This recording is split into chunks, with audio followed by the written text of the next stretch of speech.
কেমন আছো তোমরা সবাই? আশা করছি তোমরা সবাই খুব ভালো আছো। একটা নতুন ব্লগে সবাইকে স্বাগতম।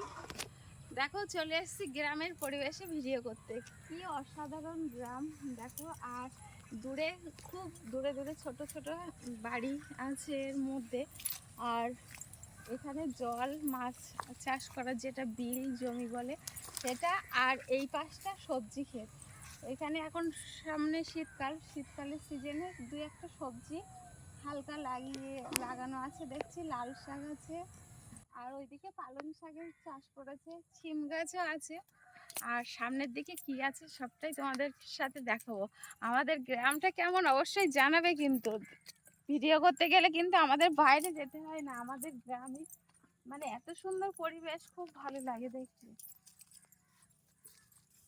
সামনে তো আবার শীতকাল আছে, সর্ষে ফুল তো পাওয়াই যাবে। তার আগে দেখো, এটা কি ফুল বলো তো? এটা সেই কি গাছ বলে এটা? একটা কি ফুল বলে, ভীষণ আগে ছোটবেলায় খেলা করতাম। একটা ফুল অনেকদিন পরে দেখতে পেলাম। আর এই দেখো, জমিতে পালং শাক লাগিয়ে রেখেছে। তো এখন তো বৃষ্টি হচ্ছে, সেই জন্য মরে গেছে গাছগুলো, বেশি একটা হয়নি। আর এইদিকে মানে আগে লাগিয়েছিল, আর এইটা আবার পরে লাগানো, সেই জন্য ছোট ছোট গাছ। পা দেবো না, সাইড দিয়ে।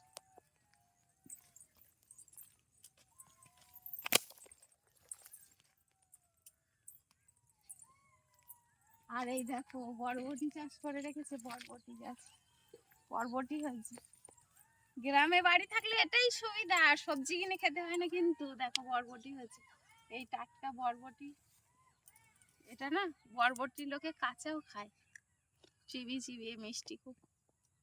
আর এই একটা বরবটি শুকিয়ে বীজ হয়ে গেছে। এটা বাড়ি নিয়ে যাব, নিয়ে গিয়ে ছাদে লাগাবো।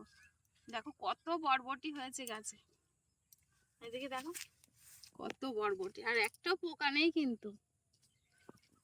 দেখো, আর এটা হচ্ছে বরবটির ফুল, এই সাইডেও লাগানো আছে।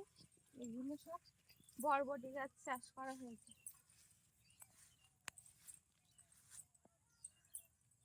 আর এই দিকটা দেখো, মাছ চাষ করার জন্য পুকুর আছে।